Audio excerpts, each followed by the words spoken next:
All right. Hello, everybody. It has been a while since we have all been here, but welcome into another episode of Around the Octagon. I am back as your host tonight, joined by the full crew. I'm excited to get into UFC 323 and break down some fights, but before we do, let's get into some of the news because there sure was a lot of it. Dana White went live on CBS Thanksgiving halftime to deliver some much needed fight news, but one thing to note, UFC 324 will be the first card of next year, meaning that the UFC is taking a 6-week hiatus after next week, which is pretty unheard of. Closest thing we've gotten to like a real off season as far as the UFC goes. And another thing to note, just general news, those main cards will be pushed up from 10 p.m. to 9 p.m. Eastern time, which is pretty big. But now into the fight news. Justin Gaethje, Paddy Pimblett announced for the main event of UFC 324. San, I have a lot of questions about how this fight was made, but before we really get into that, what are your initial thoughts on this fight, and who do you think gets their hand raised there? Yeah, I mean, I think when I first saw that fight announcement, I knew it was a possibility. I didn't think it was going to happen at all, though, because we saw that discourse with Justin Gaethje saying, give me the title or I will retire. And I really took him on his word. I mean, I thought that's what was going to happen, although there's way too much money on the left on the table for Justin Gaethje, especially since he hasn't fought in a little bit. He needs, one more fight at least before he retires. And at this point, I think, if he gets this win, he'll probably go to the title shot. But it's kind of weird. I mean, two guys that, Justin Gaethje's obviously proved himself throughout the years. I think you could always toss him at the title at any moment, unless he's on a few fight skid. But yeah, Paddy Pimblett kind of getting that big jump and in that title eliminator fight is really surprising to me. I know we mentioned it a few times, especially with Max Holloway too. That's a guy that's kind of been out of the picture for a little while, and it's surprising that if anybody's in a title contention, even though he did fight Ilya already, it should be almost Max Holloway. As far as, who wins that fight and who gets their hands raised, I don't know. It's such a toss-up because Paddy really hasn't fought anybody, super significant outside of Michael Chandler. And then he's got, Bobby Green and then, Tony Ferguson, who's now boxing.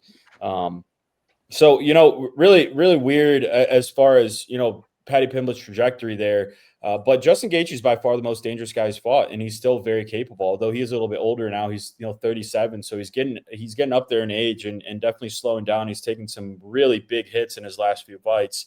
So yeah, I mean, if Paddy can really expose that and kind of get Gaethje to take enough shots in order to do damage on Paddy Pimblett, I can see Paddy winning this fight. But I do think he might be a little bit punching a little bit above his weight with Justin Gaethje so soon.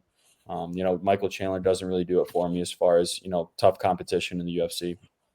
Yeah, and not only is this a title eliminator, this is an interim championship fight as Ilia Topuria is stepping away. So there's a belt on the line. Whoever wins will be the interim world champion or the interim world champion. I was about to say of the world again. I'm like, that doesn't sound right. But will be interim champion of the world. They will have a belt. So this is more meaningful than just your typical title eliminator. And you were kind of stepping into the zone of one of the other questions I was really going to ask, because this matchup being made based off pure meritocracy, if you really think about it, Max Holloway versus Arman Tsarukyan, it doesn't really, no other guy really deserves to fight for this. I mean, over a 5-round fight, Max Holloway beat the fuck out of Justin Gaethje and left him on the canvas face down.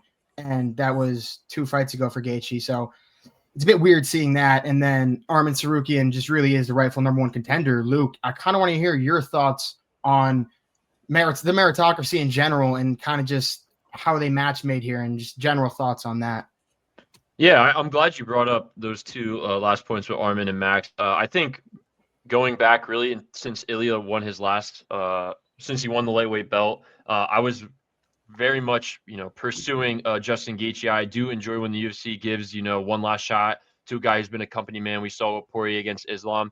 And I also like the play that it was someone that I thought Ilya had a very favorable matchup against. I did have him winning that fight. And I just thought it's good by the UFC. It's like your retirement party from your company, us white collar workers. And in our daily lives. But now that it's an interim belt, I don't like this fight at all. One, I don't like that they're giving it to Paddy. I saw a stat that I don't think in his last 4 fights, Paddy has fought a guy younger than 39 and Gaethje's 37. If I said blindly rank if this fighter should fight for a belt, you would say no right off that statistic. Clearly, that's not your prime in the UFC, especially at this weight class. And yeah, I think, like you touched on, I think Max is way more deserving to get an interim title shot. It makes me think that he has something lined up, or that he just rejected the fight, because I can't believe they would give it to Gaethje, who he just beat, or Paddy Pimblett over him, with the respect that the UFC has for Max Holloway, especially after beating Dustin Poirier in his retirement fight. And like you said, Arman's he's the guy that should be fighting for this belt. The fact that we are now having an interim champ who then has to fight Ilya when he gets back. So Arman might not fight again for another year, 9 months. I think that's a disgrace to a guy who's been the #1 contender for probably 3 years in this division. And I'm kind of, yeah, like you said, this is very much not the UFC we're used to. I wonder how much the new deal has to play into the meritocracy, as you said, and playing for the populace, not who deserves the fights. Yeah, there's so many different rabbit holes you can really go down. I mean, even with Paddy Pimblett, his former opponents, like all of them were on insanely long losing streaks, and they had him climb the rankings from like 11 to 5 without fighting. Just like, how does he jump Dan Hooker just because Dan Hooker loses to the #1 contender? Why is Dan Hooker penalized to get jumped by Paddy Pimblett? A lot of it doesn't make sense. Like, the politics are a bit annoying as a guy who really thinks that the #1 contender should be fighting for the belt. And kind of the last point I really wanted to touch on as far as this card went, and Ryan, I'll target this one towards your direction, but the co-main, Kayla Harrison versus Amanda Nunes, is just an absolute massive women's fight. Might be the biggest women's fight of all time. Bigger than Valentina Zhang Wei Li, I would say, at least. Yeah. And this is the co-main below the interim title fight of the Mickey Mouse interim title fight. The paper interim title fight, as Arman Tsarukyan said, between Paddy Pimblett and Justin Gaethje. What do you make of how they did that, making Amanda and Kayla the co-main? I mean, I could be very wrong when I say this, but it's something at least I've noticed just watching UFC for a while. It's I'm pretty sure they categorize that. So if you have 2 title fights, going on at the same time, they categorize that by weight class. So I think every single fight you'll see, it's going to be the higher weight class fights, in the main event, and then if you have a title fight in the co-main event, that's going to be it's going to be the lighter weight class. Given this card too, you have, let's say you have Merab making versus Petr Yan at 135, then you have flyweights Pantoja and Van at 125. That's how I see it. I guess the question is more so the interim title fight being over the actual title fight, because I know Ariel Helwani had a huge problem with it. Yeah, I guess the other thing is that Justin Gaethje versus Paddy Pimblett, or any fight that Justin Gaethje is going to be in, is going to be full violence, and you need that fight. Like, Amanda Nunes is coming off of a 2.5-year retirement. She hasn't, she hasn't fought in 2.5 years. You don't know what type of Amanda Nunes you're going to get. If it's the Amanda Nunes of old, we're in for a sick fight with her, and Kayla Harrison. But with Justin Gaethje and Paddy Pimblett, that should be, knock on wood, but all signs point to a very high level, exciting fight at 155. That's my take on it. I think they're just trying to put asses in seats and show Paramount, this is what you're paying $7.7 billion for the next 7 years. Yeah, no, I fully agree there. And one theory that I heard, it was some podcast I was listening to, I forget which one, but they said something along the lines of they feel like they're making a lot of these title fights that really aren't based on meritocracy because of this new deal with Paramount. And you want to have these strikers in the main event like Justin Gaethje against Paddy Pimblett, instead of when you're getting all these new eyes on your product, the people that already have their Paramount subscriptions, they want to watch something exciting. They don't want some grappler to go in there and wrestle fucking for 5 rounds because they're trying to pick up new fans. So from that standpoint, I get it, but it is a little worrisome just given that this is a sport, not just entertainment, and it has to be treated like a sport. But moving on, some other news. Zach, before we move on, I want to call out. I know we talked about Gaethje being deserving or getting a last shot, but how do you feel now? This is Gaethje's second time that he's lined up to be interim champ of the lightweight division at 37 years old. How does that, do you think, affect his legacy if he wins this fight versus, let's say, he were to go out and beat Ilya? Is it a huge blemish? I mean, I honestly think if he beats Paddy Pimblett for the interim, I don't think it really, like, his legacy is that much better, to be quite honest with you. Yeah, it's just such a I mean, in 15 years, you can have someone looking at Tapology or on like the ESPN app, and they'll see like the belt next to Justin Gaethje's name in the W, and they'll be like talking on a podcast and they'll be like, "Oh, Justin Gaethje was the champion of the world." But for anyone that actually watched that, they'll be like, "Yeah, sure, kid. You know, I don't know, man. It's strange, and I kind of just wish if Gaethje was fighting Arman Tsarukyan, I really wouldn't have that much of a problem with this matchup, to be honest with you. I'm more just annoyed that Arman's left out of it and these two guys are getting it. And to be honest, Max Holloway deserves it more than either of them. But I don't know, strange situation. But some other news just on that card, absolutely stacked. You have Sugar Sean O'Malley, Luke, your boy, taking on Song Yadong. You also have Derek Lewis taking on Waldo Cortez Acosta, the Oso active. You have Arnold Allen also taking on Jean Lord Silva. I saw Arnold Allen put out a nice comment, or he posted something. He said there's going to be two tough guys throwing punches and a lot of barking. And Jean Silva seemed pretty pumped up in the comments on that. So excited for that one. And to wrap it up there, we have Umar Nurmagomedov taking on Davison Figueiredo, which lines up very well for Merab on the White House card. So I think Umar is trying to line himself up for that. Makes a lot of sense.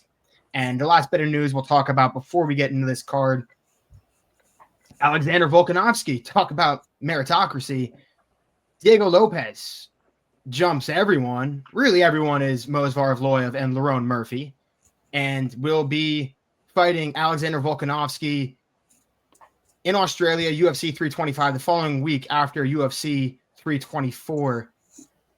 San, what's your opinion on the matchmaking here, and do you have any early prediction as far as this fight goes? Yeah, I mean, we talked about this a little bit before our last interview, which, you know, will be revealed in a few weeks. But, you know, it is weird because obviously the same thing happened in the lightweight division. You know, you got these guys that are obviously very deserving. And I'm not saying, I don't think Diego Lopez is less deserving than, you know, Gaethje and Paddy Pimblett. I think he's definitely more deserving than both of those to get that title shot.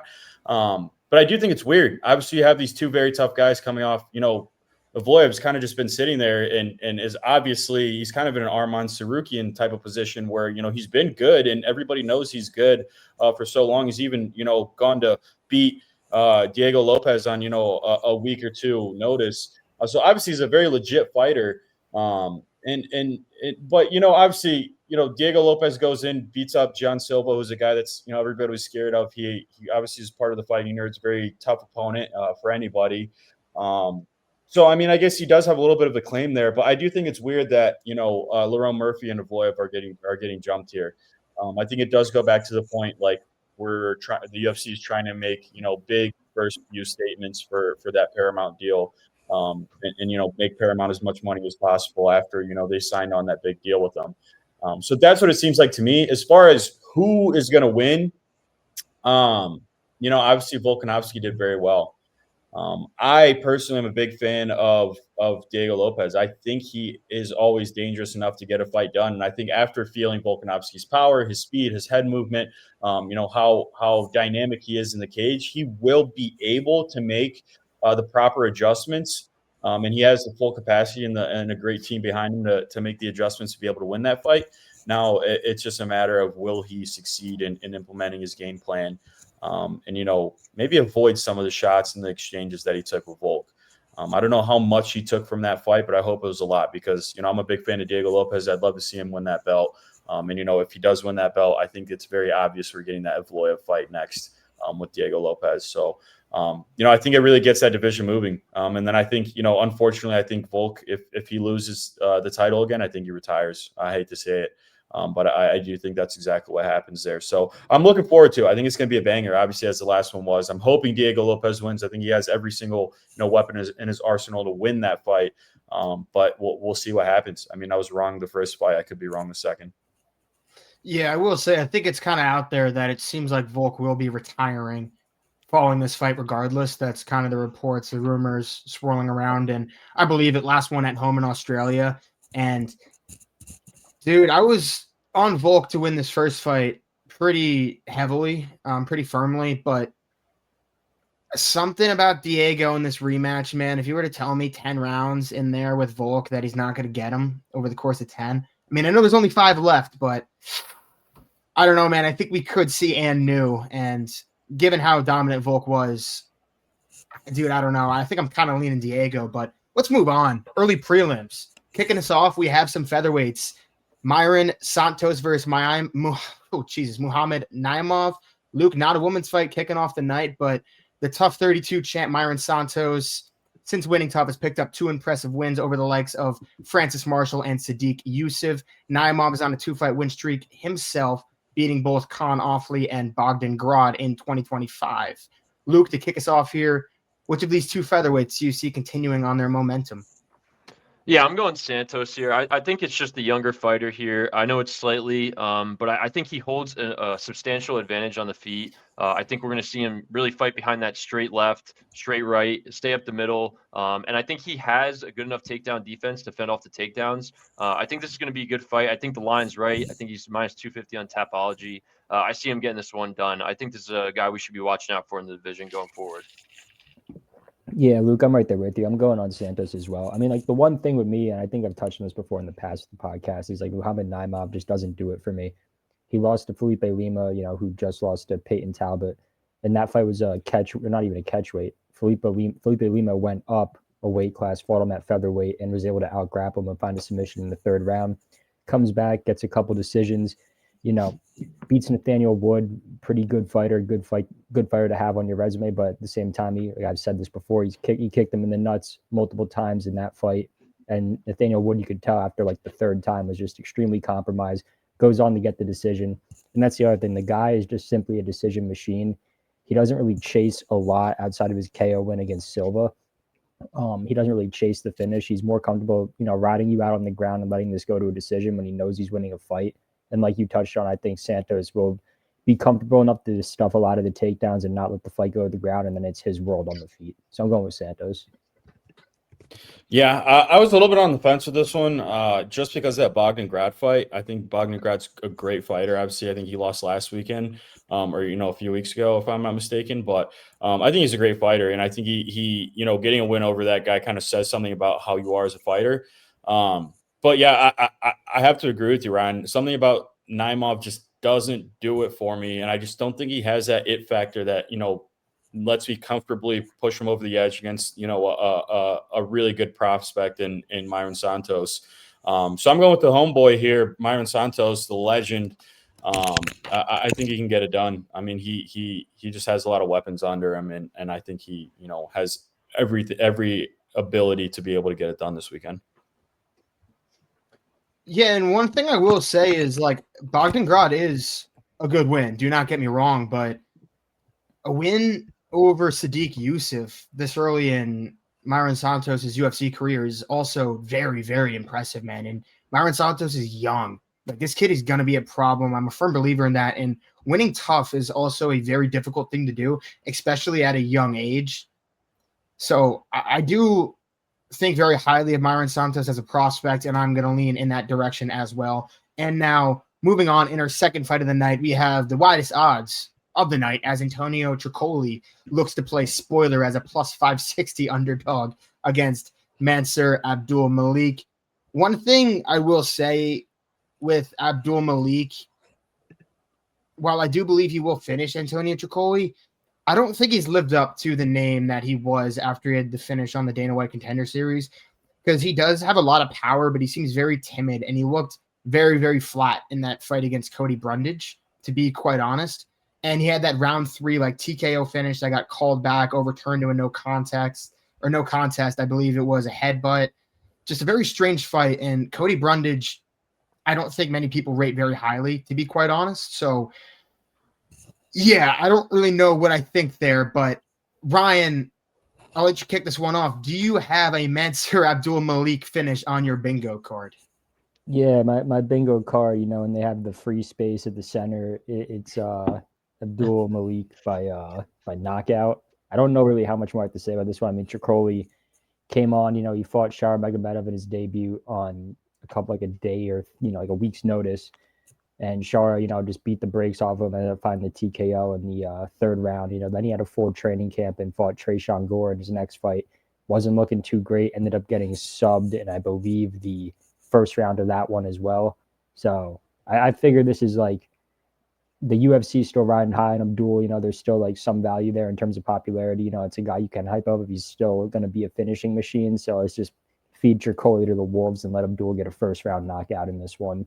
That's where I'm going. That's what I have on this. I don't think this fight sees the scorecard. I think it goes in Abdul's favor every step of the way. Yeah, I mean, I think the odds are, probably right for once, for as far as they are this weekend. Mansour Abdul-Malik, he's undefeated still. I think he's 8-0. So usually the issue that I run into when I'm looking at fighters that are undefeated and coming in the UFC is, how much, competition has this guy really faced? Who's this guy really even fighting? Impressive, but he's getting finishes left and right. And, he was able to keep that train rolling into the UFC, which usually, as soon as you get in the UFC, 1 or 2 fights in, you get a decision here or there, but he hasn't. So it really shows that this guy is able to knock people out, and he has the ability to knock people out pretty much at will. So I'm looking to see that this weekend, and I think Antonio Tricoli, is a good guy to get a knockout on. He already has a few losses and a knockout, and I can see it happening again. Yeah, I'm right there with you. I won't take too much time here. I think just looking at Tricoli, he's 35, 0-2 in the UFC. We talked about that Tresean Gore loss. I don't think that aged very well at all. I was listening to a podcast earlier. I also believe he got busted for steroids recently. So he's going to be deflated a little bit. And I think Abdul-Malik he's a little bit more resilient. If you look back to his first couple wins in the UFC, he wasn't winning those fights the whole time. He had to show some resilience in there, and he did that. And I don't think that the story is going to be any different this time. I think he gets it done. I think it's going to get to the second, though. Yeah, I will say I got very fortunate because I did have a slip on Mansour Abdul-Malik by finish in his fight against Cody Brundage, or by knockout, and it cashed, and that was kind of the end of it. So that was pretty sweet. Yeah, I actually put that out on our Around the Octagon Instagram page. So maybe we'll get back to some Abdul-Malik round 1 knockout action this week, and when you fellas some money, that'd be pretty nice. But moving on, light heavyweight, we have 2 fellas whose names are separated by 1 consonant. Ibo versus Iwo. Iwo is 6-0 professionally, making his UFC debut, coming off a 22nd knockout win on Dana White Contender Series earlier this year. Ibo, on the other hand, sorry, it's getting to me a little bit. 14-3 professionally, coming off a pair of losses, looking to get back in the win column here. San, do you foresee Iwo retaining his undefeated record? This one's tough for me because it goes back to the point I just made. A guy that's coming in with a lot of finishes, a lot of promise, and you just don't know how much competition this guy's really faced. And Ibo Aslan has the reach advantage and the height advantage in this case. So I want to reach over and go Aslan, but a 20-second knockout is very impressive. I mean, you have to be really powerful. The other guy's fresh on his feet. He's coming in fully prepared to fight, a 3-round fight in Contender Series, and you knock him out in 20 seconds, with all the preparation in the world needed. And these guys aren't too far apart age-wise. I do think he could have some issue with the range of Ibo Aslan. He is a little bit higher. He's a little bit taller, and he's got a decent reach advantage on him. So I don't see, a first-round knockout like he did in the Contender Series. But I do see him edging this one out. If not a decision, I think he's obviously got the ability to get the knockout. But yeah, I'm going with the prospect here.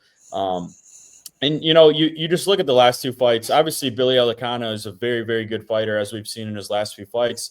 But getting triangled by Kudalaba in the first round, also not very impressive just on his record. So it kind of just shows how not exactly rounded out he is. Not saying that Iwo is, super rounded out himself, but I just think he has, more potential to win this fight. So I'm going, God, which one? Iwo, Bara, whatever. I'm going Iwo, the guy with the W in his name to win this fight. Yeah, Son, I'm right there with you. I agree on a lot of things you said. I think Iwo's Contender Series knockout was very impressive. I just think he's more of a fine-tuned prospect and a guy to watch out for. I think this is really going to be his coming out party for the UFC. People don't really know the name. Not a ton of people watch Contender Series compared to, pay-per-view fight nights like this. And I think for For Ebo on the other side, I think he's a very good power puncher. Like you said, he holds that advantage with the height and the reach advantage, but he's a lot slower. He tends to have more looping shots, and I think he's going to get caught here. I think we're going to see another knockout for Ewo here. So I'm taking Ewo by KO. Yeah, boys, I'm pretty much right there with you. You touched on just about everything I was going to say. I think I'm just going to make this one a clean sweep between the three of us, unless Zach has any other thoughts. I'm going with Evo. No, we could just make this a clean sweep and move on for, you guys hit the nail or hit the hammer on the nail, as they say. Okay, yeah, Is that what they say? Thought it was nail on the head. But... Yeah, or nail on the head. But I don't hit know. the hammer on the nail right on the head. You hit the nail right where it was supposed to get hit, and went in. That's the thing is, I thought it. Whatever. Let's move on. That saying always fucks me up. Yeah. That's a tough saying. We don't get paid for that, so let's move on. We don't get paid at all, actually. We're just in Zach's sweatshop. Hey! You know what, dude? We're fucking doing it, man. But let's move on. Yeah, we're having fun. We're fucking good times. We're sitting here Wednesday night talking about fights. And speaking of fights, to the lightweight division, we will have a lot of action in this division, by the way. But we have a veteran here in Edson Barbosa taking on the recently unretired Jalen Turner. Barbosa, who has still looked very tough at the age of 39, very impressive. The guy is absolutely fucking ripped, is the 2-1 underdog here going into this fight, dropping his last two to Jakar Close and Lerone Murphy. Turner, on a 2-fight losing streak himself, is looking to get his hand raised for the first time since 2023 when he had that gruesome knockout against Bobby Green. Luke, which of these two men do you foresee getting back into the win column here? Yeah, I think this one's definitely a tough one. Obviously, a fan of Edson Barbosa, has been doing it forever, 39 years old. A guy that I always enjoy watching, win or lose. But I think this fight really comes down to what Jalen Turner we get out there. Obviously, 8 months retired. He's back. He went, I think, he lost 4 out of his last 5 in the UFC. But we got to remember before that, he went on a 5-fight win streak. He lost 2 tough decisions to Dan Hooker and Gamrot. Those are tough opponents, and he's just really been fighting at the top of the heap. Obviously beat Bobby Green, then lost to Moicano and Bahamondes, both guys who are prospects or at the top in the rankings. So for me, it's really just what Jalen Turner shows up. We know he has the grappling advantage. He's a great grappler, got great Brazilian jiu-jitsu. And I think he does also have the ability to knock Edson Barbosa out here.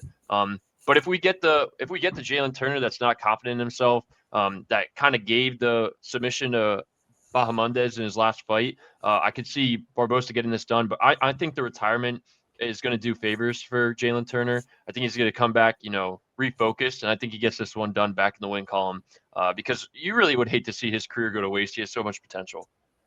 Yeah, Luke, I like how you touched on the retirement aspect. I pretty much fully agree with that. I don't think we would have gotten Jalen Turner back, especially this soon coming out of retirement. If something didn't happen, he wasn't sat down and talked to, and he knows now that he's fully confident going back into the octagon.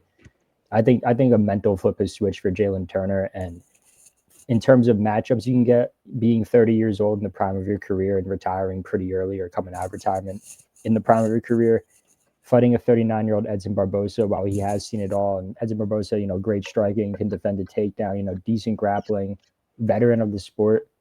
At some point, it's time to call it. And I think Jalen Turner should be able to get this one done. If not, I could see him retiring again. But I think the stars are aligned for him to come for his out of retirement party, so to speak, and put on a statement and, show that he's back in that lightweight division.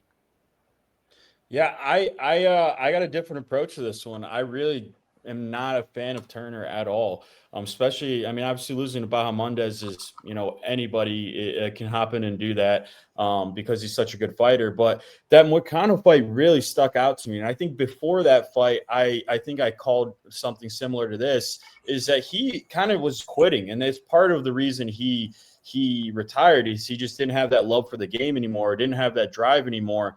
And I'm having a tough time believing that he came out of retirement just because, he's super motivated and he really wants that.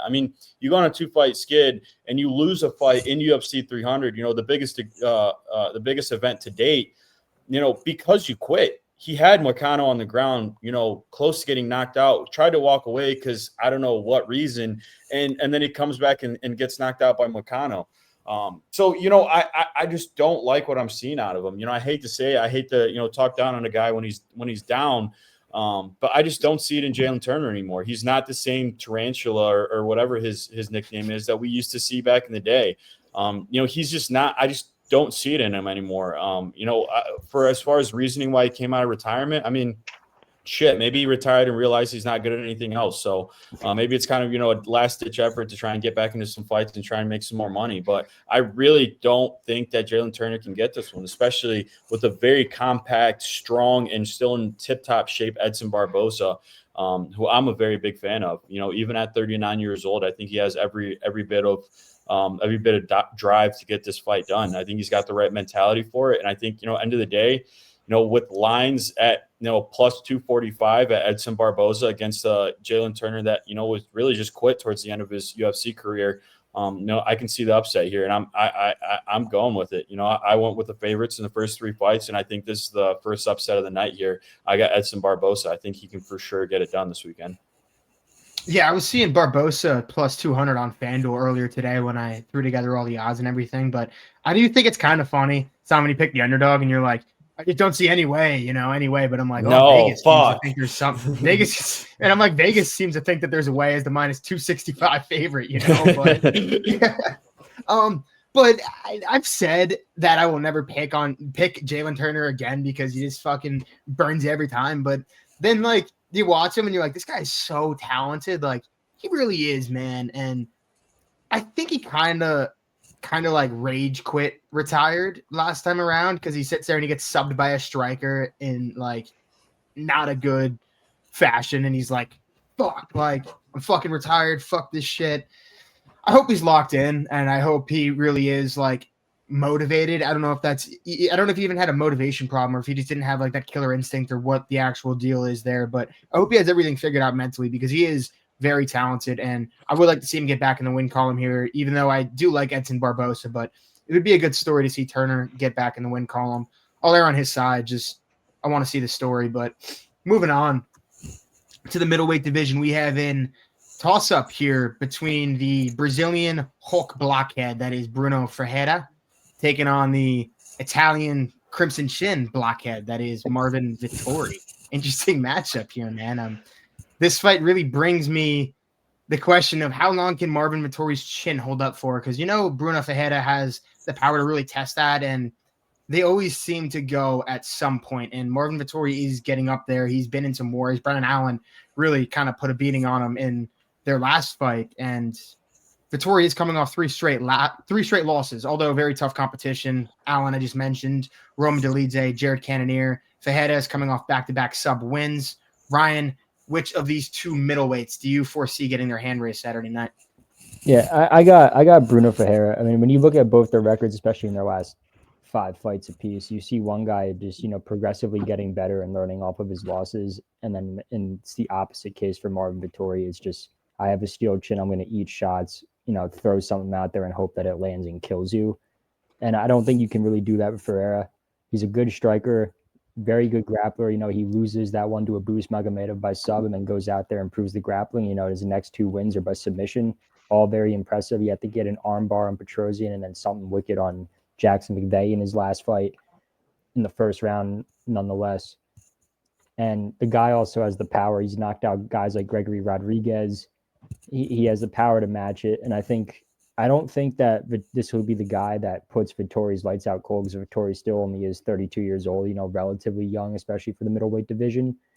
But I see Ferreira winning a pretty comfortable decision here. He's going to be landing the bigger shots, the harder shots, doing more damage. And if the fight has to go to the ground, he's going to be the one taking it there. I don't see Marvin shooting takedowns. And, if he does, I trust Bruno Ferreira to scramble and, throw up triangles off of his back. So I'm going with Ferreira on this one.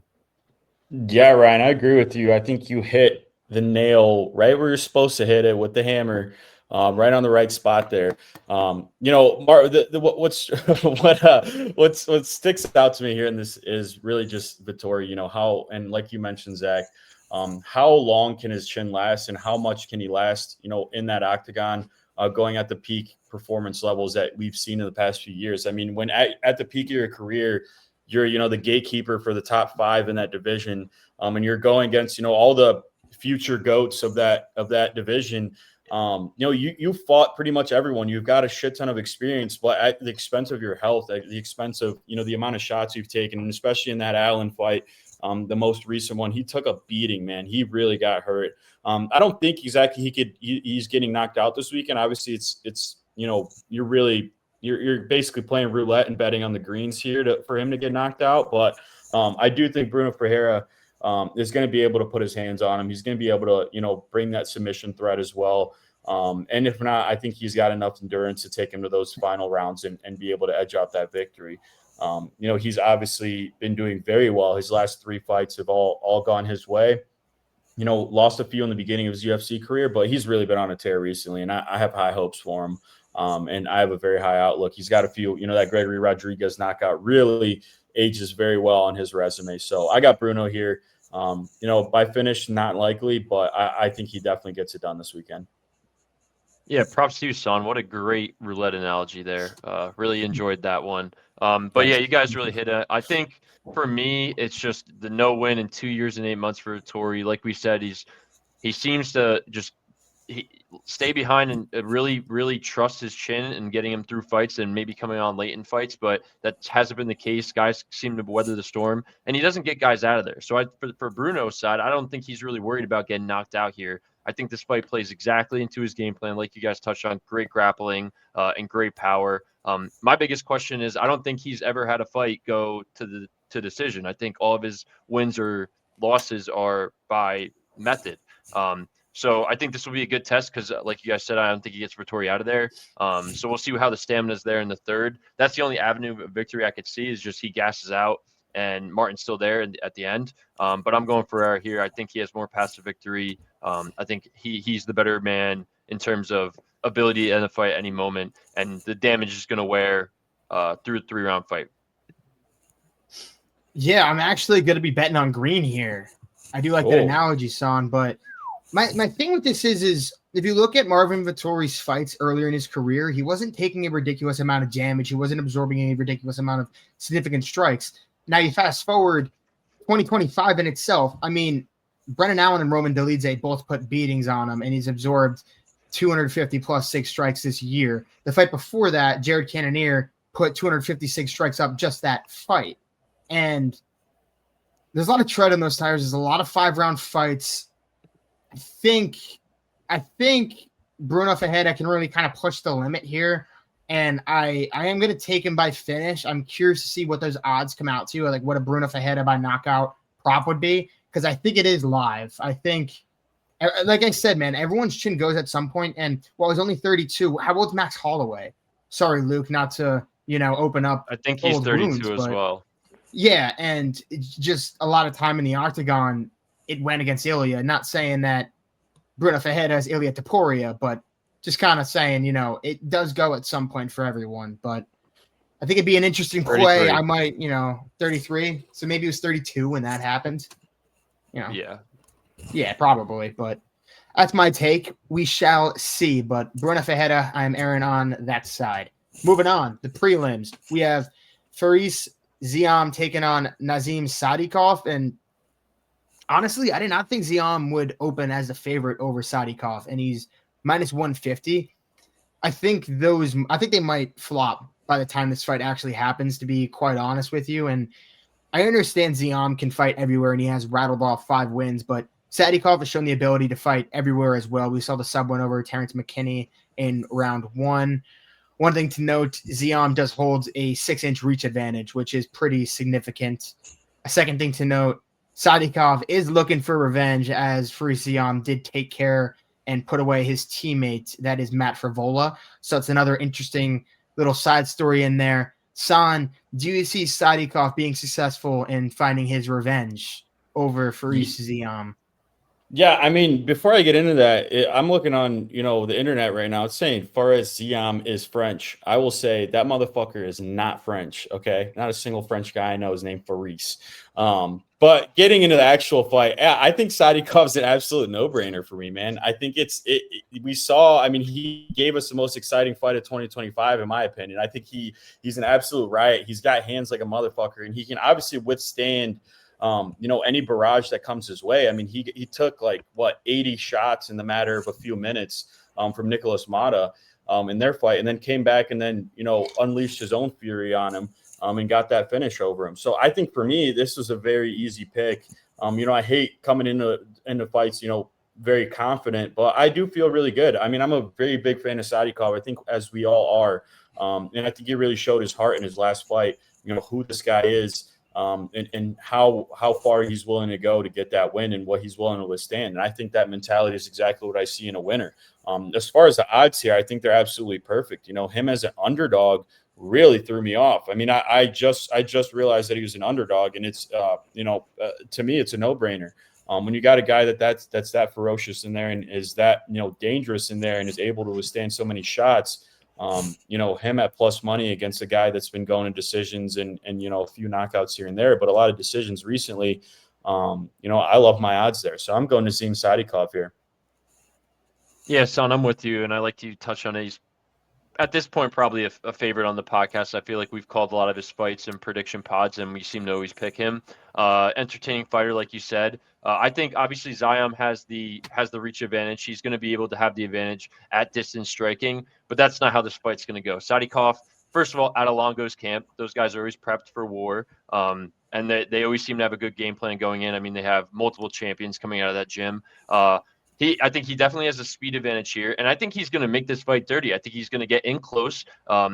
He's going to, in the clinch, he has great, the close quarter boxing. He's really showed, we saw in the Mata fight, we've seen it in other fights of his, an expertise in that area and a willingness to go in that area and get down and dirty and win fights in that. And I think also he just has a clear ground advantage. I see him getting takedowns here, being able to hold his opponent on the ground and really land some ground and pound. And the last note, I mean, you touched on it, but I just wrote grit on my paper when I was taking notes, prepping for this podcast.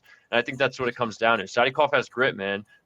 You got to be ready to die in there if you're going against Sadykhov. We've seen that in every one of his fights. Even the Slavikov's fight that I think was a draw or maybe a majority decision. But that was a war, and they're both throwing the whole fight. So I got to ride with the guy who I think has more grit here when odds are this close. I'm going Sadykhov.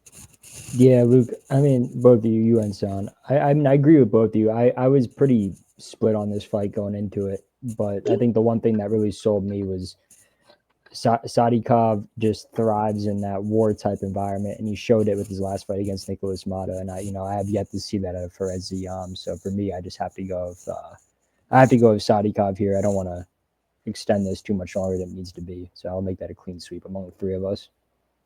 Yeah, I'm a big Nazim Sadykhov fan in general as well. And like you touched on, Luke, I really do like his boxing in those close quarters. His striking is extremely crisp. But one thing that is scary is Fares Ziam. He is very good in the clinch, and Matt Frevola learned that, where he gets in that Muay Thai clinch and just throws those knees, and he is fucking lengthy. So that's one thing that does scare me. But I think just having Frevola there in your gym who fought Ziam, I think that's just a very good look. I think he's going to be very well informed going into that fight. And I love him at plus 120 right now. And like I said, I think he's going to be the favorite when these odds close. So early money, Nazim Sadykhov underdog, I would take that.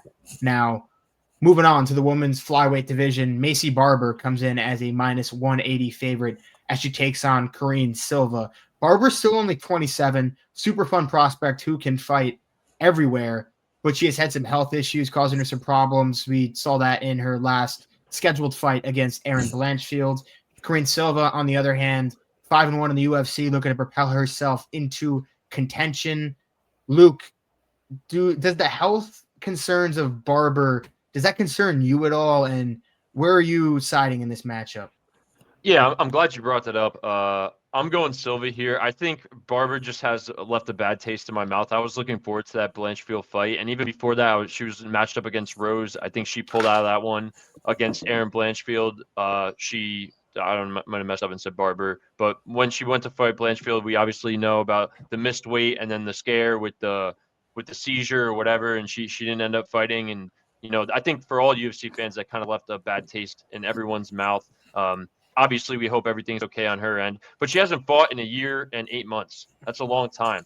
Karine Silva has fought multiple times, I think this year, or at least twice this year. Yeah, she fought twice this year. I think she is a better striker. Obviously, Macy might have the output advantage, but I think when it comes down to power strikes and sig strikes, Silva has the advantage. And I also think she's a little bit better on the ground. I just have to ride with the more active fighter, who has seen her hand raised recently, who has confidence going in. And we obviously have to question what Macy Barber is going to show up.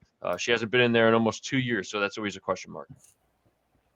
Yeah, Luke, I'm disagreeing with you on this one. I'm going with Macy Barber on this one. I know a lot of touchy subjects in terms of health issues and then, the inactivity, so to speak.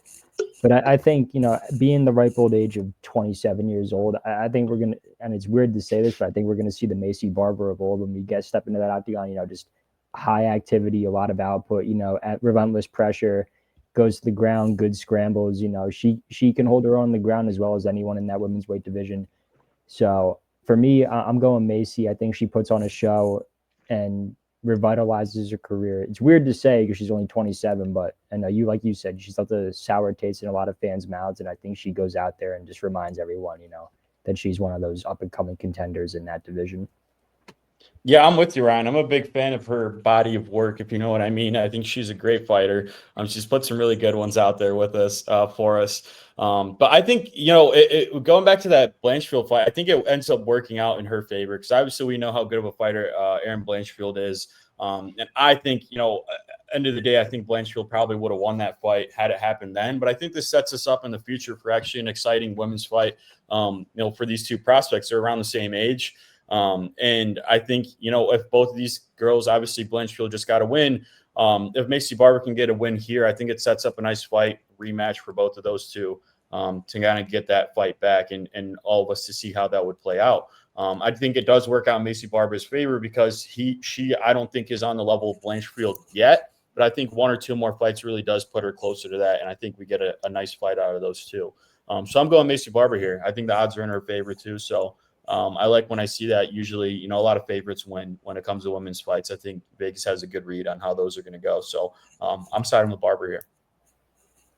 Yeah, you talk about Macy Barber leaving a sour taste in your mouth, and I just couldn't help think. I mean, there's probably a lot of things I'd let Macy Barber put in my mouth, but I saw that one coming. Yeah. Back to all seriousness now. We're talking fights. Macy Barber, I do think she can fight everywhere. I do think she is very talented. Her grappling is very good. I think her striking is coming along. We're seeing the improvements. Well, I guess not recently because she hasn't fought in a while, but we were seeing the improvements. I'm hoping she puts everything together. I'm hoping the health issues are behind her because she's an exciting prospect at the age of, as Ryan said, the ripe age of only 27. So yeah, I will side with Macy from YouTube, bro. I will side with Macy Barber. Maybe I'll hit her up and see if she wants to hop on the pod. That'd be a good interview. Now, Barber, I hardly know her. Now, moving on, we have a super fun lightweight bout here, and one that you will want to be paying close attention to because chances are it'll end very early. We have Chris Duncan taking on Terrance McKinney. Duncan opens as a slight favorite and has really been on a tear, coming off 3 straight, I believe, underdog wins. McKinney, on the other hand, is coming off a pair of round 1 wins himself, and I really don't foresee this one going past round 1, as McKinney has only fought into round 2 4 times out of his 24-fight professional career, which is really a crazy stat. Ryan, who do you see finding the early finish in this fight? Yeah, it's hard. But my reasoning for this is I'm going with McKinney. I think Chris Duncan just starts off a little bit too slow for a guy like Terrance McKinney, who will go out there like a bat out of hell as soon as the first bell or whatever the fuck they do to start fucking fight rounds. But yeah, that's it for me, dude. You never know what Terrance McKinney you're gonna get. If it doesn't go past 2.5 minutes, Terrance McKinney's gonna lose. And then if it goes past 2.5 minutes, it's Chris Duncan's world. I'm simply here just betting on the fact that I think Terrance McKinney will get him out of there within 2.5 minutes. So I'm going Terrance McKinney. Keep that round one winning division alive, streak alive. Yeah, I'm going the other direction here. I got Chris Duncan. The fact that he's the favorite surprised me a little bit because T-Rex has been on a tear recently. He's knocking dudes out first round.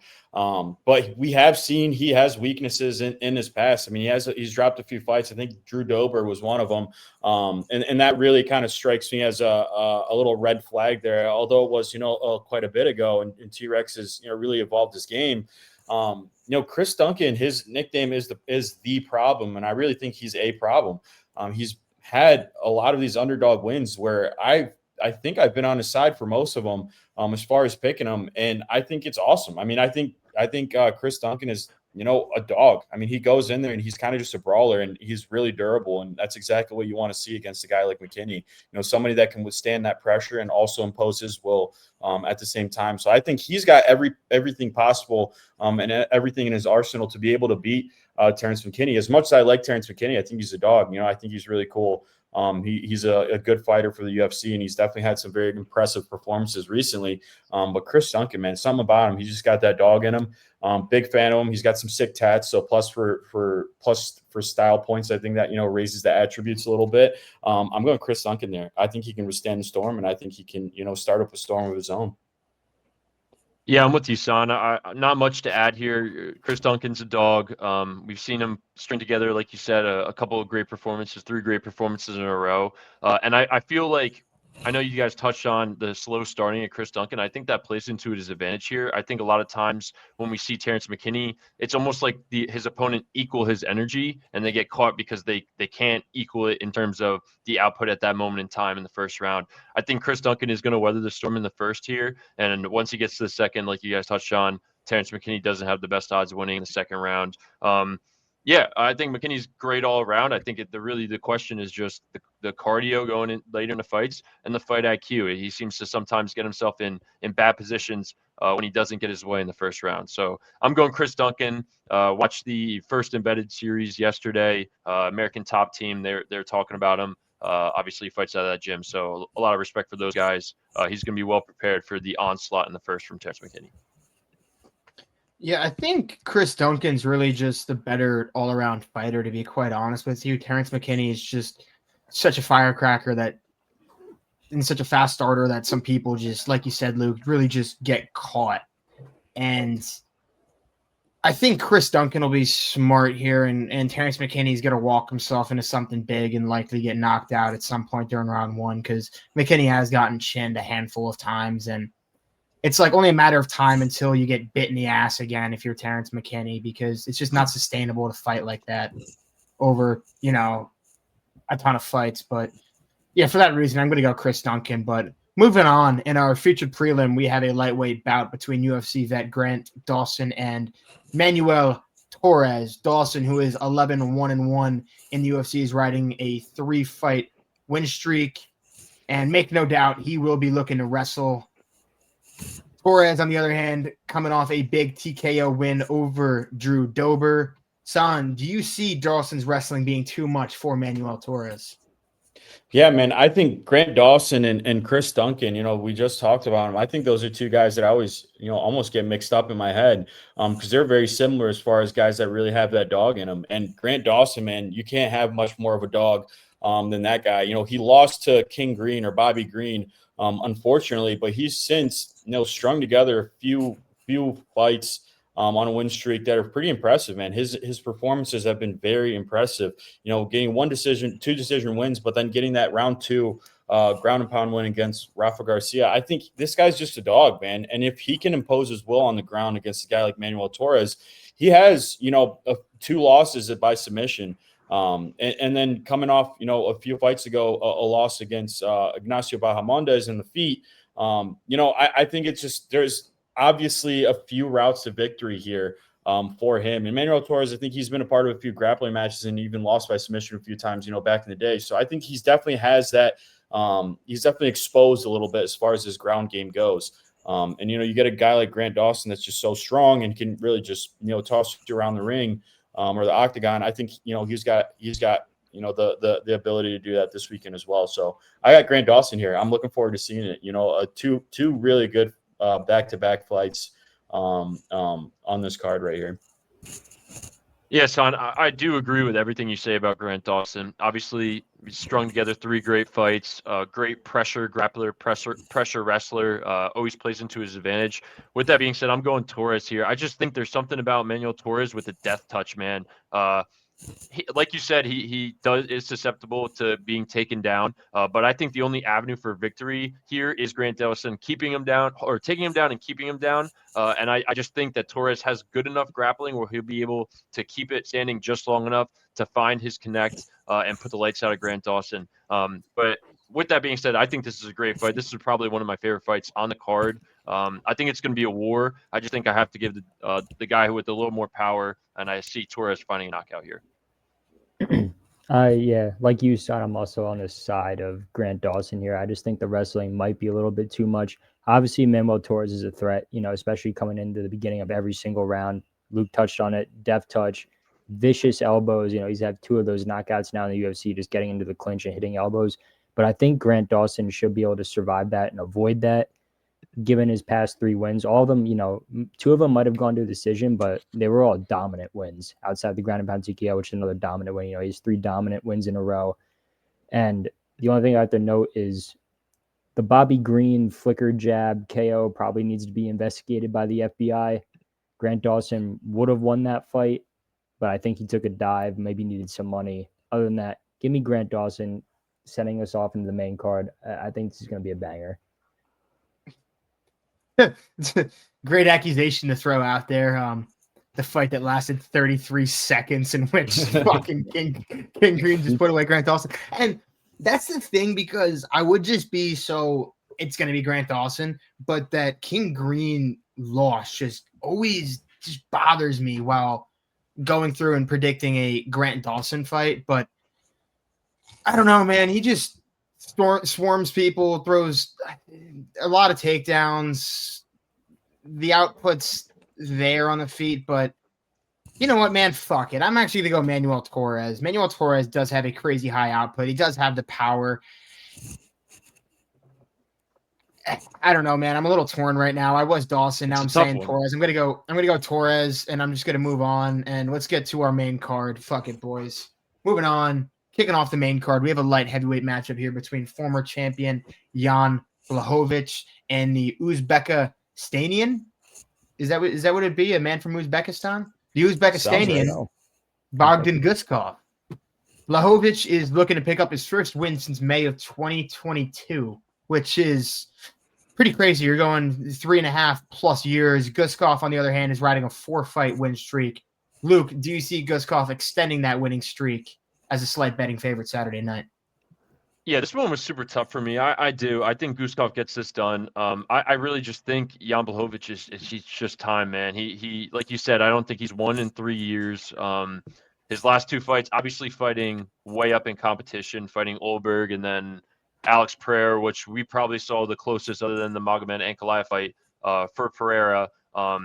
But my biggest thing is we always see Yan fight and we see those leg kicks and the calf kicks that really damage his opponent. We saw it in the Magomed Ankalaev fight, really debilitate him. And with Guskov, I feel like when he gets hit, especially when he gets kicked, it makes him press more. It's not like what we've seen when guys get kicked by Yan and they back up and then Yan has the ability to put together a good combination. I think that's going to be the biggest deciding factor. And I think there's just 2 guys on different trajectories. I think Guskov is really on his way up to being a guy we're talking about potentially fighting for a belt soon, getting his name thrown in title eliminators. I think it's just an arc of 2 different guys. I'm going to take the guy that's 10 years younger. I know we always talk about the stats when guys are in their 40s and the fights they win are a low percentage.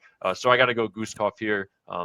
Really wanted to not go first for this one, but this is how the chips fall. I want to see what you guys have to say.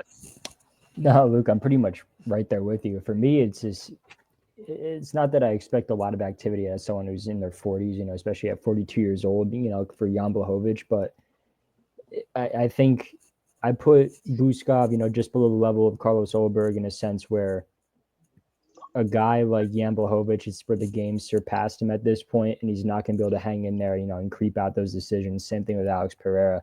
It's just you see the game moving past him. in his last couple of fights and his last couple of losses. And I can't trust him to, weather the storm against, a high threat like Bogdan Guskov and just stay in there. It was one thing when he was 39, when he fought Alex Pereira, there's still some light there. But at this point in the career, I think it's just about done. And I'm going Bogdan Guskov. I don't think he gets the finish. I think Jan Blachowicz is one of the most durable fighters. And, Joe Rogan talks about it. Everyone talks about it. It's like the guy's made of like metal, mahogany, whatever you want to say. The leg kicks might play a factor, but I think Bogdan, like you said, Luke, should be able to weather that storm, put the pressure on. I don't think he gets him out of there, but I do have Bogdan win this by a decision. Yeah, I mean, I hate to say it, but I think Jan Blachowicz loses this fight this weekend. I think what it comes down to is you really just see in his last few fights, the Alex fight is really the last one where he was extremely competitive and active in, and really dealing damage to Alex. But in his last few fights, you just really see how much those shots hurt him, and it kind of sucks watching as a longtime UFC fan. This guy that's used to be a boogeyman in that division and was, obviously the champion, and he was just a dog. I mean, you loved watching the guy fight, and he was at the absolute peak of his career. He was one of the baddest men on the planet. But you really just hate to see it. I think you guys hit it perfectly. The game is just passing him up a little bit. He's just getting a little bit too old. And those shots are really starting to hurt. I mean, you almost feel bad for the guy when he gets hit with a few leg kicks, a jab or two. And, you can almost see he really does get hurt by those shots when they're coming at him. So, a guy like Bogdan Guskov, who's been, knocking dudes out left and right. I think his last 4 fights he's won by knockout. That's the last guy you want to see when you're at that stage in your career. I could even see a knockout by Bogdan here. I hate to say it, but he's extremely dangerous on the feet. So I got Guskov here. Taking this fight away. Yeah, he had the 1 sub win over Billy Alencana and then the 3 knockouts. So 4 finishes, 3 knockouts. And I'll make this very quick, but the one kind of point that I wanted to make that you guys didn't touch on, because I'm also on Bogdan Guskov as the underdog here, but it's the fact that Jan Blachowicz, I don't think he can really win a decision in like the modern scoring of MMA. Like the output just really isn't there. It's hard to win a decision if you're going to land 45, 55, 6 strikes over 3 rounds. And it's 3 rounds that are played out on the feet. So I don't know if he can find a finish here over Bogdan Guskov. I'm going to ride with the guy who has 4 wins he has 4 wins in the span of which Jan Blachowicz has his last win in. I'm going to ride with that guy. And now moving on, this matchup is very interesting as it can really be from a stylistic and age standpoint. We have Henry Cejudo taking on Payton Talbott. This is Cejudo's retirement fight. One thing to note, he has not won since 2020 when he beat Dominic Cruz. So all signs kind of point to the UFC setting up the prospect in Payton Talbott here. But Talbott's lone loss comes to Raoni Barcelos, where he just got taken advantage of in the grappling department. So that does give Cejudo fans some optimism, although his grappling looked much more shored up in his last fight against Felipe Lima. Ryan, will you be siding with the former double champion Cejudo or the rising prospect in Payton Talbott? Yeah, man. I'm going Cejudo. I'm still not sold on the takedown defense here at Payton Talbott, especially coming off a double champ and an Olympic caliber wrestler. I think, what did Henry Cejudo? He won the gold medal in 2008. Was it the gold medal? Yes. Yeah, he won the gold medal. Raoni Barcelos didn't do that. Felipe Lima didn't do that. They're not Olympic caliber wrestlers. And I understand Henry Cejudo's up there in age at 38, especially very high age for the bantamweight division. But at some point, he's shown he can prove it all. He's a world beater. He's a dominator. And Payton Talbott in that Raoni Barcelos fight just looked like a fish out of water every time that fight went to the ground. And it's just, my thing is, especially given that I think Henry Cejudo is a plus 250 underdog in this. It's something crazy. Still plus 200 on FanDuel earlier today. Yeah, plus 200. I can't not take that. I have to ride with the guy who's a proven grappler. And the other thing to note about that Payton Talbott Raoni Barcelos fight is it showed every other fighter in that division, high caliber or whatever, how to beat Payton Talbott. So he's not like this up and coming boogeyman anymore where, all right, this guy can knock people out at a whim, stuff takedowns. I think Raoni Barcelos dispelled that fairly easily, and I trust that Henry Cejudo can do the same even at the ripe old age of 38 years old. Yeah, Ryan, man, I can't disagree with you more. And let me just say New that. one. Hell Let me yeah. just say that. Let me just say that because I want Henry Cejudo to win. But I just don't think it's going to happen. I really want Payton Talbott to lose. I'm not a fan of him at all. I just think he's kind of just one of those agenda pushes from the UFC, and I just am not fully sold on him either. But I think if he is going to win this fight, it's going to be because he's too quick and he moves around too much. Henry Cejudo, we saw as good of a grappler as he was in his prime, he obviously is far away from his prime. I mean, you get picked up off the ground, albeit it was Merab Dvalishvili, probably one of the greatest fighters ever stepped in that octagon. He got picked up off the ground, by a guy that also didn't win Olympic gold medal. But obviously a guy that has, some of the most impressive performances in the world. But I just don't think he's in his prime anymore. He's a little bit too slow. We've seen that in his past few fights. And I think Payton Talbott just moves around too much. He's just always going left, right, going in and out of the pocket, throwing a shot, coming out of it. And I think it'll be tough for Henry Cejudo to get his hands on him. Now, if he does get his hands on him and he can hold him down, we'll see what type of damage he can do there. But he's kind of doesn't really have too many limbs on him. He's very short all around. So, even a guy like Talbot who's a little bit lengthier, I think it will be a little bit tougher to get, those headshots in there when you're on the ground and pound and things like that. And obviously you're going to have him wiggling around, trying to get out of those clinches, albeit, Payton Talbot probably does like getting held down by another man, but, I'm sure he'll mind it this weekend. He's going to try and get out of that clinch. And I think he has every ability to do it. And I think, he's just going to be active. He's going to be active on the feet and he's going to be active on the ground. Like we saw Felipe Lima, he tried to take him down, I think a few times, and he just wasn't, successful. So I'm excited to see if Payton Talbot did make those changes to his game, but, the UFC fan in me wants Henry Cejudo to win and Payton Talbot to lose, but I just don't see it happening this weekend. Yes, Son. I really want to, emphasize the fact that as a UFC fan, I also want Cejudo. Like, obviously, he's the king of cringe, but I do want to see him ride off into the sunset with the victory, especially after losing 3 straight to very high levels of competition. But I also don't see it happening this weekend, man. I think, obviously, the Barcelos fight made everyone second guess Payton Talbot and the prospect that he is.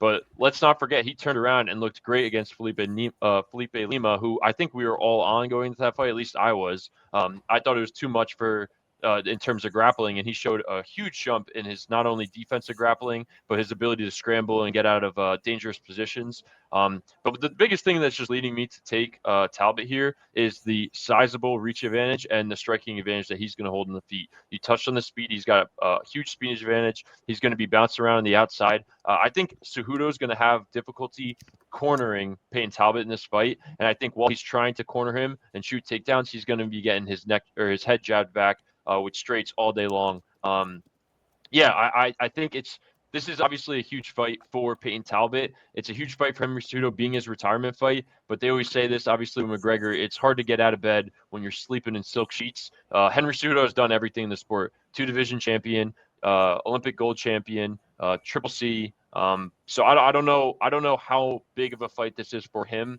Well, I think on Payton Talbot's side, this is the biggest fight of his life. He's been training super hard for this. And I think the Lima fight showed that he is a student of the game and his ability to grow and get better in the parts of his game that were taken advantage of in previous fights. So I'm going Talbot. I think he gets it done. And I think we're back and talking about Payton Talbot being an up-and-coming prospect to watch out for in this division. You know what, man? I was really leaning Payton Talbot for a while, but you look at Raoni Barcelos, man, and Henry Cejudo has a longer reach than Raoni Barcelos does, and they're a 1-inch reach advantage. I mean, the reach is basically the same half-inch reach advantage in Cejudo's favor. Cejudo's a better grappler than Raoni Barcelos. He's a better striker than Raoni Barcelos. He's a more dynamic striker. Has a better MMA mind, but it seems like he almost doesn't implement it into his own game plans. Like his fight against Song Yadong, I think he went like 0 for 6 on takedown attempts, but he never really was gung-ho on wrestling Song Yadong. He was kind of just striking with him and lost 2 rounds to 1 in a striking fight, and it was trending in Song Yadong's favor, in my opinion. But I think Song Yadong is a lot better than Payton Talbot is right now. And I think that win over Felipe Lima, like I was thinking Felipe Lima is legit. I was on Talbot in that one actually, but he has the wins over Muhammad Naimov that I think a lot of people kind of overvalued, and now Naimov, that win has kind of come down back down to earth. His debut win, and then he has a win over Miles Johns, which Miles Johns is solid, but he's no world beater by any means. So I think for all that, and Cejudo being at plus 200, it's almost too good of odds to pass up on, because I think the route to victory is there for Henry Cejudo. I think he just has to be in Payton Talbott's face and not let him get his offense off and just have that relentless pressure. Now, I don't know if he can do that over the course of 15 minutes because, like against Merab Dvalishvili, the gas tank went, but that's because Merab does that to you. And I don't think Talbot's going to put that kind of pace on him, but we shall see. We shall see. I am siding with Cejudo as of right now.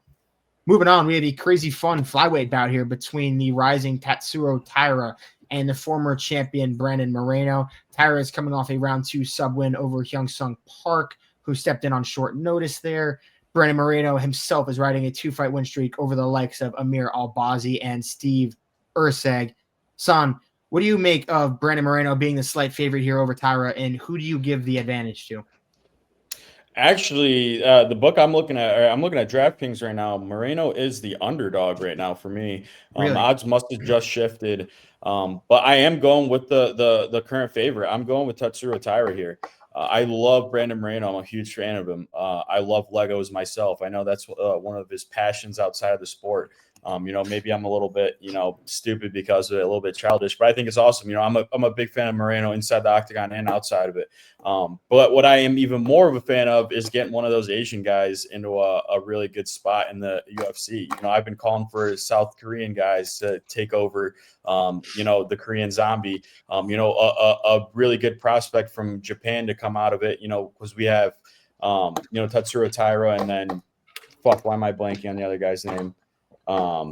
Just bought up. Don't you dare say Kaya Sakura, because that dude is not. Yeah, Kaya Sakura. Well, yeah, they kind of joined the UFC at the Horiguchi. same time. Yeah. Oh, yeah, and Horiguchi, I guess, too. But, I kind of want a guy from that side of the world to really be a big player in the UFC, because back in the Pride days, back in the early UFC days, Japan and South Korea even had really big name fighters coming in and making really good fights for us.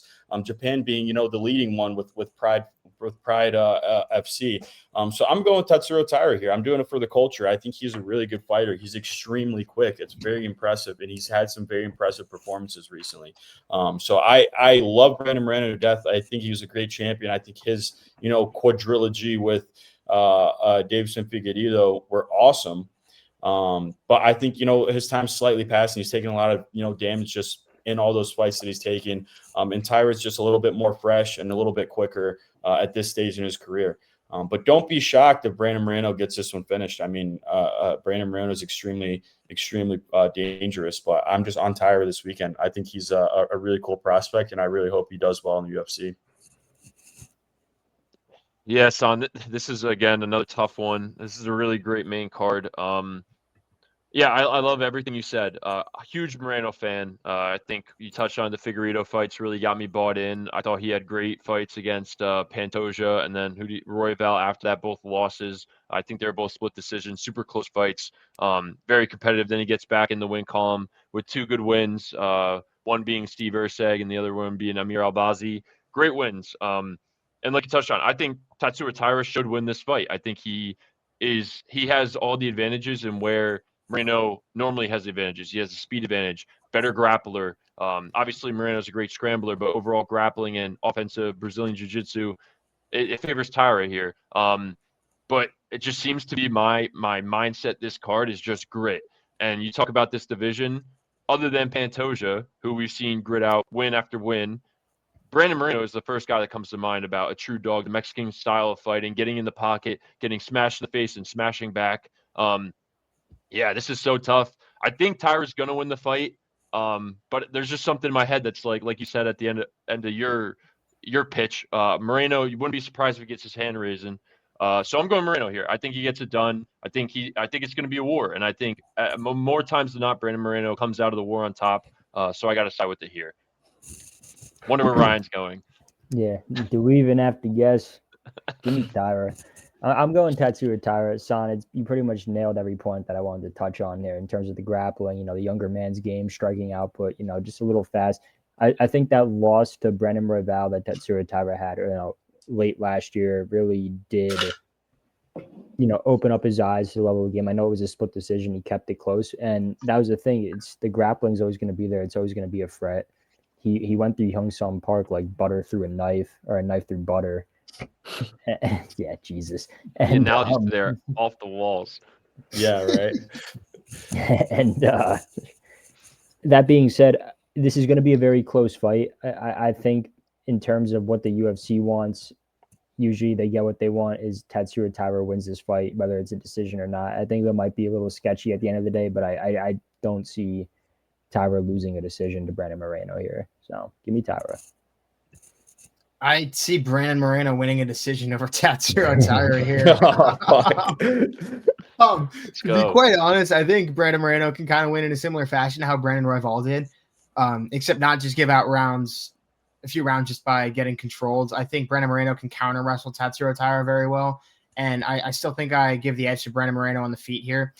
Plus, he's been there, done that, former champ, and I don't think he's lost that desire to be champ again. Like we saw he stepped away from the sport for a little while because he just wanted to be in the octagon so frequently, and his coach was like, dude, you're not allowed to fight until I say you're allowed to fight. Just go away for a bit.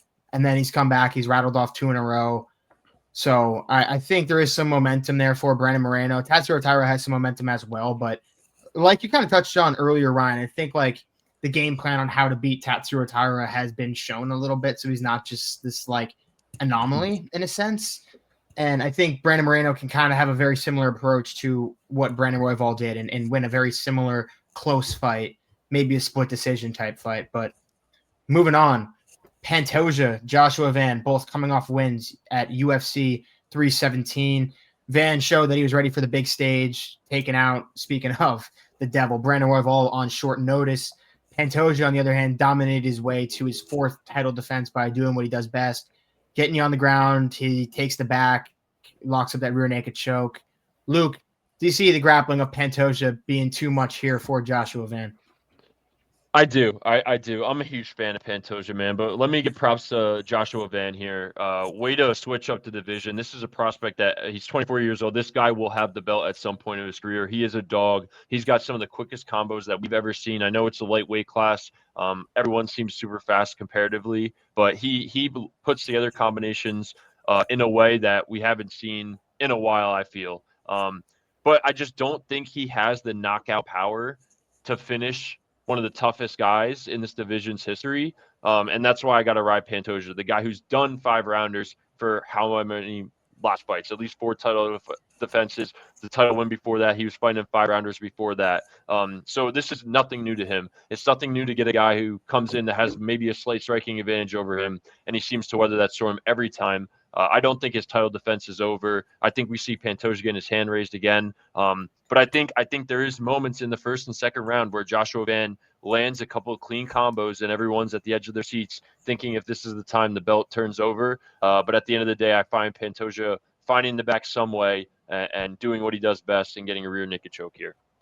Yeah, Luke, I'm basically right there with you. I like you touched on it. I just personally don't believe Joshua Van being 24 years old. It's just not his time yet. Will he be a champion one day in the flyweight division? I full-heartedly believe so. But his style just does not match up well with Pantoja's, especially when you see Pantoja just be able to absorb a lot of a punishment. And I don't think that chin's gone in the slightest, especially given his last fight against Kai Kara France, where he took basically no damage, which is especially helpful, being 35 years old. I have this going pretty much the same way Luke does, where in the first 2 rounds, you're going to see some pretty good moments out of Joshua Van, but 3, 4, and 5 at some point, it's just going to be like the Brandon Royval fight, except it's not going to go to a decision. I think he's just going to get the takedowns. They're going to start coming more frequently, a lot of control time, and eventually find his way to the back, latch up the neck, and get a rear naked choke finish. Oh shit, my bad. I thought you were still going. Yeah, man. I think since this fight got announced, I was stoked for it, bro. Obviously after that Brandon Royval, Joshua Van fight, I think another one we talked about, Nazim Sadykhov putting on the fight of the year. I think that's another one that's right up there. If not the one fight of the year. extremely exciting, edge of our seats type of deal. And as soon as that got announced after, you see that face off, man, I was fucking pumped. Just seeing a guy like Josh Van, face a little bit of adversity when he first came to the UFC with that loss, and then just came back better than ever and better than everyone else in front of him. Talk about a guy that really deserves a title shot. I know we've had this, a little bit of conversation about, do these guys deserve title shots? Throwing up guys, in the lightweight division, other divisions as well. This is a guy that fucking deserves it, man. And I'm super excited for this fight this weekend. Probably, one of the fights I've been the most excited for all year.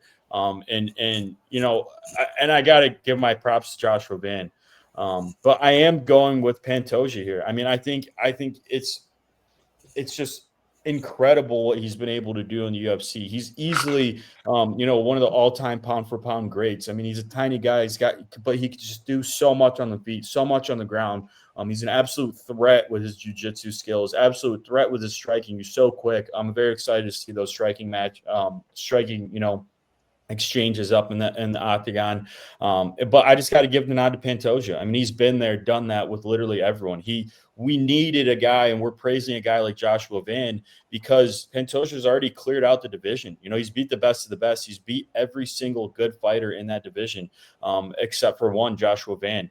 But I do think that's coming this weekend. What did strike me a little bit as a red flag coming out of Joshua Van's camp, he did have an interview, I think this week or last week, where a reporter asked me, what's really your game plan going into this? And I don't know if it's a good thing or a bad thing, but to me, it strikes me as a bad thing. Joshua Van, he said, basically, he doesn't really have a game plan.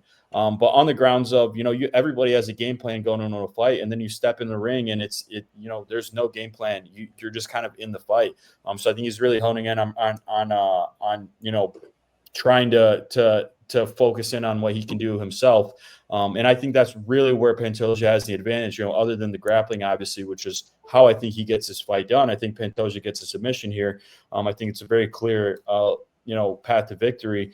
But, a guy like Pantoja that's so comfortable and there will be able to implement a game plan a lot easier than a young guy, 24 years old, just got in the UFC and is just now riding this huge hype train up to the top. He's going to be way calmer in there and way more controlled and be able to really implement whatever game plan he has for Joshua Van. So I got one of my GOATs, Alexandre Pantoja, taking it this weekend by submission, probably third or fourth round. I think, we're going to see some very exciting stuff.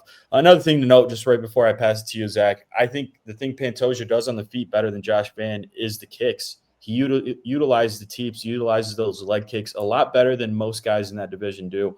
He really uses those leg kicks, and you see that in every fight. Something that I personally think more fighters could do more of is use more kicks, up to the head, up to the body. And that's something I think Pantoja does great, which I think will nullify some of the ability that Joshua Van has on the feet. So give me Pantoja, man. Another title defense coming his way.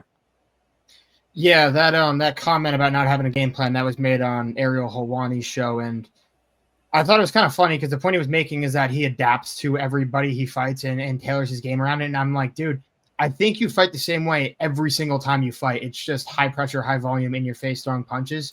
So I don't know exactly what's going to be different here against Alexandre Pantoja. And the other thing is he made his professional MMA debut in 2021, started grappling right around there a few years before. You can't make up the ground. Like, you can't make up the gap. You can't bridge that gap that quickly with a guy like Alexandre Pantoja, because you can't bring anyone in your camp to replicate this guy, because no one is nearly as good at what this guy does. And I think once he takes Joshua Van's back, he's fucked. Like, people talk about Joshua Van being this great counter wrestler. Bro, against who? Who has he fought that's a fucking wrestler? Cody Durden? Like, let's not compare Cody Durden to Alexandre Pantoja. Let's just be real. Brandon Royval is not a wrestler, and he didn't wrestle in that fight. Bruno Silva, not a wrestler. Ray Sura, I mean, the guy was just a road to UFC guy who's had one fight in the UFC, now two. Like, let's be real. I don't like that narrative. If he goes out there and just shuts down Pantoja's grappling, I got to do some sort of punishment, man. But I think that narrative is just absolute bullshit. I think Pantoja should be minus 350 instead of minus 265. I think he takes it back within the first two rounds, and we see Joshua Van either go out or tap out, and that's the end of that one. I think he gets him out of there early. Now, moving on, we have a rematch between Merab Dvalishvili and Petr Yan in which the first fight, Merab Dvalishvili attempted 49 takedowns and landed 11. Absurd number. Rewatching that first fight, the thing that Merab did extremely well is he kind of just smothered Petr Yan, never allowed Petr Yan to get space to get his offense off and really get into a rhythm. Petr did look very good defensively, I will say that, but again, kind of just had to focus on defense and getting back up to his feet with all the volume that Merab was putting in his direction. Ryan, do you really foresee this fight being any different than the first? Yeah, man. Unfortunately, not. I think Petr Yan's had like one hell of a route to get back to title fight, and unfortunately for him, it's against Merab Dvalishvili. I don't see this fight, going. It's so hard to like. What do you do for a guy that 50-45 you across all judges' scorecards the first time you fought, and wore you to exhaustion, shooting 49 takedowns, landing 11 of them? Like, credit to Petr Yan for being able to stuff, what was it, 38 takedowns. But Merab Dvalishvili knows what he has to do to win this fight, and he's the best guy on planet Earth at that division that can implement that game plan. And I don't really see it going any differently. You can't plan for that type of cardio. Merab just has like that natural gift from God, so to speak, and he knows how to win this fight. And I think it's going to be a repeat of the first fight we saw between the two, in my opinion. Yeah, I don't think, till the day I die or till somebody knocks Merab the fuck out, I don't think I'll ever pick against Merab. I mean, like you say, he does have that God-given gift. I mean, he was just born the machine. He was made to do what he's doing right now. Like, there's not a single other thing that he could have been doing that he would be better at than fighting at the level that he's fighting at. Merab is unreal, his cardio. I think everybody in the world knows, anybody that's even, watched 1 minute of UFC knows that Merab is an absolute freak of nature when it comes to his cardio. His takedown attempts is just constant. You're always going to be in that pressure. This guy's in the backstage before the fight, getting 5 to 10 rounds of sparring in right before he walks out. And then he walks out, without breaking a sweat, which is just insane. But I am going Merab here, but I did just want to say I wouldn't be surprised if Petr Yan's able to take a few rounds this time. He is a really good fighter. I think he's extremely dynamic. He can, other than the grappling that at the level that Merab is at, I think Petr Yan is just as good a striker as anybody else. I really think that. I think he's going to be able to hang in the feet a little bit better maybe than the last time, in my opinion. And I mentioned this before, I think in the beginning of the year podcast, if there's one guy that I can see, other than Umar, just somehow beating Merab, it's just Petr Yan. Those guys just really don't like each other. There's a lot of animosity between the two. But when you get 45-50'd, it's kind of tough to have anybody go in your favor. So obviously I'm going Merab here. I think he's one of the goats of the sports. I mean, he's been mentioned like 3 times in this podcast before we even got to this fight, which kind of is just an ode to how good this guy is. I got Merab here probably by decision, but I do think it's going to be a really good one. I think Petr Yan is going to be able to maybe put a little bit more hands on him this time around, but I still got Merab. Yeah, I want to touch on something both of you mentioned, Ryan. You gave props to Petr Yan getting back to this level. Obviously losing 2 fights straight, and also before that losing to Aljo, an ability to win 3 straight after holding the belt and still fighting at the high caliber. It shows the drive that guy has. He's a true champion in all aspects of the word. And like you said, Sana, I feel like we always talk about this every Merab fight. I know I talked about it with Suga, also alluded to it with Corey, but we're always like, oh, this guy has the ability to beat him like this. If it's going to be anyone, it's going to be so-and-so. I think it's the most true for Petr Yan. Not only does he have great defensive wrestling, which we touched on, he also is probably the best technical striker that Merab has faced, at least in his title reign. And it's UFC. It takes one punch, and if anyone has the ability to stand in the pocket, defend a takedown, and maybe get a close quarter elbow or hook or something, it's going to be Petr Yan. But with all that said, like you said, I think the only guy that I would bet against Petr Yan right now is Islam Makhachev, and they will never fight. So yeah, it's Merab until someone proves a clear game plan and ability to beat him. But there is something about Merab recently. I feel like he has more of a willingness to stand and strike. We saw with Sandhagen, obviously almost got Sandhagen out of there on the feet. So I wonder how that's going to play into this. Because of that, I do think Petr Yan has the biggest advantage that he's seen in a while in terms of the striking, the technicality of it. But yeah, all signs point to this being the same 50-45 or something similar for Merab here. And we are talking about him on the Mount Rushmore even more than we are now in terms of goats of the sport.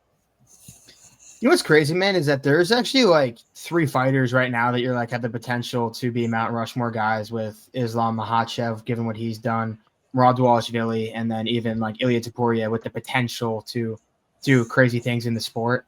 Not saying he's there right now or even alongside those other 2 right now, but so much talent around. But back to this fight, a big problem for Petr Yan is that he starts fights slow, and you're not going to take rounds late against Merab Dvalishvili because he picks up as the fight goes on, and his cardio is absolutely insane. So that's just really not a good combo for Petr Yan. He's going to have to get on the gas quick if he wants to take rounds because it's not going to be good late. And then the other problem for Petr Yan is that he doesn't have a finish since 2020. And I just don't see you beating Merab in a decision. I think Merab at -500 is a very good line. And I was like a little concerned about what if, you could have like a flash knockout type ordeal, and that's how Merab gets overthrown. But I went to jiu-jitsu today and I was rolling around a little bit, and dude, I got so fucking tired so quick, and I was getting fucked up. We were literally wrestling, and I wrestled throughout high school. I was pretty good my senior year. Like I lost a match to go to states, nothing crazy, but pretty respectable. And I was wrestling against a guy who like didn't grow up wrestling. He just trains all mixed martial arts, but like I am a better wrestler than him. And it got to the point I was just so tired that the guy, he's taking me down at will.